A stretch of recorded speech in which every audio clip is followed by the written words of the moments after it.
আসসালামু আলাইকুম প্রিয় এইচএসসি লেভেলের শিক্ষার্থীরা। সো তোমাদের জন্য হাজির হলাম আরেকটি স্পেশাল ক্লাস অর্থনীতির সিরিজের আজকে তৃতীয় ক্লাস নিয়ে। আজকের এই ক্লাসে আমরা আরেকটা গুরুত্বপূর্ণ বিষয় নিয়ে আলোচনা করব এবং এই ভিডিওটা অবশ্যই তোমাকে লাস্ট পর্যন্ত দেখতে হবে।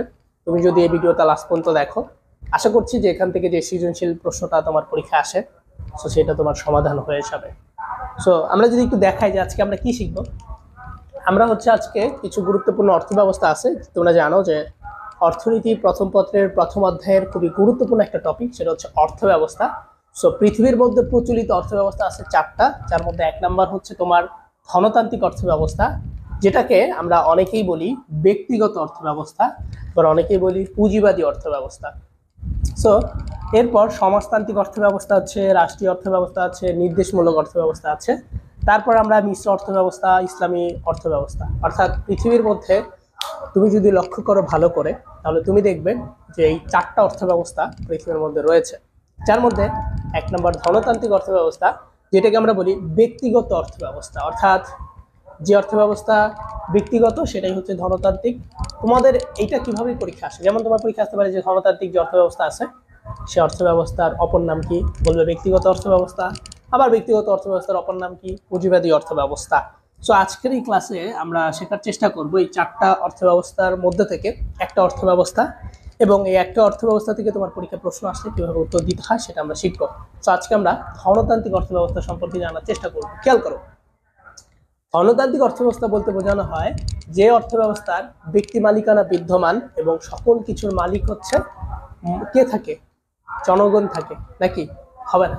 সো এটার সংজ্ঞাটা আমি যদি তোমাদেরকে আরেকটু ভালোভাবে বোঝাই, সেখানে লেখা আছে যে অর্থব্যবস্থা ব্যক্তিগত মালিকানা বিদ্যমান থাকে এবং মুনাফা সর্বোচ্চকরণ হয় বা মুনাফা অর্জনই প্রধান লক্ষ্য থাকে, সেটাই হচ্ছে ব্যক্তিগত অর্থব্যবস্থা।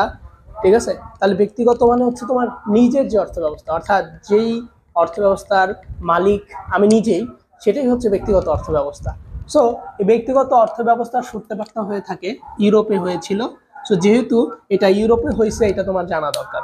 তোমার পরীক্ষা আসতে পারে ধনতান্ত্রিক অর্থব্যবস্থার সূত্রপাত হয় কোথায়, তখন তুমি বলবে যেটা ইউরোপে হয়েছিল। দেন এখান থেকে দুইটা তথ্য তোমার 100% মনে রাখতে হবে, যার মধ্যে এক নম্বর তথ্য সেটা হচ্ছে কি, ব্যক্তিগত মালিকানা, অথবা এটাকে বলা হচ্ছে প্রাইভেট কোম্পানি। অর্থাৎ এটা মনে রাখতে হবে যে এটা হচ্ছে একটা ব্যক্তিগত মালিকানা উল্লেখ থাকবে অথবা ব্যক্তিগত মালিকানা বিদ্যমান। ঠিক আছে, দেন মুনাফা সর্বোচ্চকরণ। অর্থাৎ ধনতান্ত্রিক অর্থব্যবস্থার মূল বিষয় হচ্ছে দুইটা, একটা হচ্ছে ব্যক্তিগত মালিকানা থাকবে, আর দ্বিতীয়ত হচ্ছে এইটার মূল উদ্দেশ্য হচ্ছে মুনাফা সর্বোচ্চকরণ করা। এবার আমরা ব্যক্তিগত যে অর্থব্যবস্থা আছে অর্থাৎ ধনতান্ত্রিক অর্থব্যবস্থা, এই অর্থব্যবস্থার কিছু বৈশিষ্ট্য সম্পর্কে জানবো, যেটা কিনা সৃজনশীলের ঘ নাম্বারে এসে থাকে। কি এসে থাকে? সৃজনশীলের ঘ নাম্বারে এসে থাকে। তো দেখো, তোমার যদি সৃজনশীলের ঘ নাম্বারে ধনতান্ত্রিক অর্থব্যবস্থা এই প্রশ্নটি আসে, তাহলে তোমাকে অবশ্যই এখানে যে পয়েন্টগুলো আছে সেগুলো পড়তে হবে। কমপক্ষে তোমার 6টা পয়েন্ট লিখতে হবে। সো তুমি যদি 6টা পয়েন্ট লিখো, আশা করা যায় তোমার অর্থনীতির ধনতান্ত্রিক অর্থব্যবস্থা থেকে প্রশ্ন আসলে তুমি 3-এ 3 পাবা। খেয়াল করো, এখানে ব্যক্তিগত অর্থব্যবস্থা, ব্যক্তিগত মালিকানা, অবাধ প্রতিযোগিতা, মুনাফা সর্বোচ্চকরণ, উৎপাদনের স্বাধীনতা, দাম ব্যবস্থাপনা, অসম বন্টন, বাধ্যবাধকতা আছে, বেকারত্ব হ্রাস, কর্মসংস্থান বৃদ্ধি। অর্থাৎ তোমার এখানে যে কয়টা বিষয়, প্রায় 10টা বৈশিষ্ট্য আছে, এখান থেকে 6টা। এখন তোমার আমার একটা প্রশ্ন তোমাদের কাছে, সেটা হচ্ছে কি শুধু 6টা বৈশিষ্ট্য লিখলেই তুমি কি 10-এ 10 পাবা? তুমি কি 3-এ 3 পাবা? অবশ্যই না। তুমি শুধু যদি বৈশিষ্ট্যটা লিখলেই কিন্তু তুমি 3-এ 3 পাবা না। তোমাকে কিছু প্রসেস মেনটেন করতে হবে, যেটার কারণে তুমি 3-এ 3 পাবা। খেয়াল করো কি প্রসেসটা। সো যখন তুমি বুঝতে পারবা উদ্দীপকটা পড়ে যে এটা ব্যক্তিগত মালিকানাকে নির্দেশ করছে, এর মানে এটা একটা ধনতান্ত্রিক অর্থব্যবস্থা বুঝে ফেলেছো। এর মানে তুমি ঘ নাম্বার লিখার ক্ষেত্রে প্রথমে যে টপিকটা ফলো করবে বা যে কৌশলটা মাথায় রাখবে, সেটা হচ্ছে 1 নাম্বার তোমাকে উল্লেখ করতে হবে যে এটা কোন অর্থব্যবস্থা। তাহলে বলবা যে উদ্দীপকের বিষয়বস্তুর মাধ্যমে বুঝতে পারছি এটা হচ্ছে ধনতান্ত্রিক অর্থব্যবস্থা, এটা বলবে।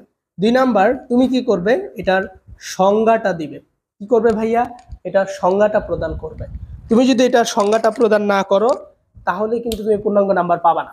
তাহলে 1 নাম্বার যে উদ্দীপকের ব্যক্তিগত মালিকানা উদ্দেশ্য করায় এটি হচ্ছে ধনতান্ত্রিক অর্থব্যবস্থাকে নির্দেশ করছে। ঠিক আছে, এটা বলবা। দেন এটার সংজ্ঞাটা তোমাকে নির্দেশ করাই দিতে হবে।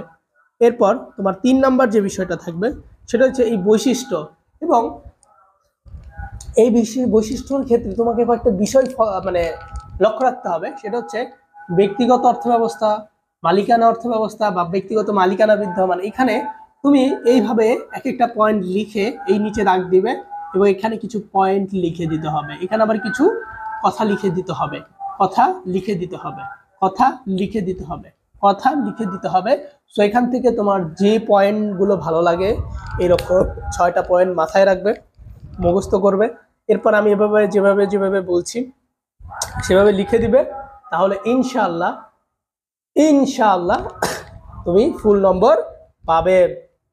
খেয়াল করো, তাহলে আমরা এইভাবে লিখে দিলাম, এবং তুমি যদি আরেকটু বেটার ভাবে উপস্থাপন করো তাহলে তুমি আর বেশি নাম্বার পাবে। কিভাবে? তুমি ধরো এটাকে একটু নীল কালার করে দিলে, সো নীল কালার করলে, এটাকে একটু নীল কালার করলে, ঠিক আছে? সো এইভাবে যদি এটাকে প্রত্যেকটা কথাকে নীল কালার করে দাও, পাশের লেখাটা কালো কালার করে লিখো, তাহলে ভাই তুই তো পুরা ফুল নাম্বার পাবি রে ভাই, ঠিক আছে? সো যদি থিওরিক্যাল প্রশ্নও হয়, তুমি যদি একটু কৌশলগতভাবে লিখো, ভালোভাবে লিখো, তোমার কিন্তু ভালো নাম্বার পাওয়া সম্ভব। সো তোমরা যারা এরকম অর্থনীতি বুঝতে পারছো না যে কিভাবে লিখবে, কিভাবে লিখলে সমস্যা হয়, তোমরা চাইলেই আমাদের একটা কোর্স আছে, সেই কোর্সে ভর্তি হতে পারো, আমাদের পেইড ব্যাচে ভর্তি হতে পারো। আমাদের পেইড ব্যাচে ভর্তি হওয়ার জন্য তুমি এই নাম্বারে যোগাযোগ করবে 01818165 273। এটা হচ্ছে আমাদের হোয়াটসঅ্যাপ নাম্বার। তো এই হোয়াটসঅ্যাপ নাম্বারে যোগাযোগ করতে পারো, অথবা ডিসক্রিপশনে এই নাম্বারটা দেওয়া আছে, এই নাম্বারে যোগাযোগ করে তোমরা আমাদের অর্থনীতির কোর্সে বা অর্থনীতির পেইড ব্যাচে ভর্তি হতে পারো, তোমার সমস্যাগুলো সমাধান করতে পারো। এখন থেকে যদি ভালো করে প্র্যাকটিস করো, ইনশাআল্লাহ অর্থনীতিতে তুমি বস হয়ে যাবে। তুমি 100% এ প্লাস পাবে যদি আমাদের এই কোর্সে তুমি অ্যাড হও। এটা আমাদের হোয়াটসঅ্যাপ নাম্বার, কল দিতে পারবে, যোগাযোগ করতে পারবে, সমস্যা থাকলে বলতে পারবে। সো ভালো থাকবে, সুস্থ থাকবে। ইনশাআল্লাহ তোমাদের সাথে দেখা হবে আমাদের পরবর্তী আরেকটা ভিডিওতে, যেখানে আমরা আরেকটি অর্থব্যবস্থা নিয়ে কথা বলবো ইনশাআল্লাহ। আসসালামু আলাইকুম।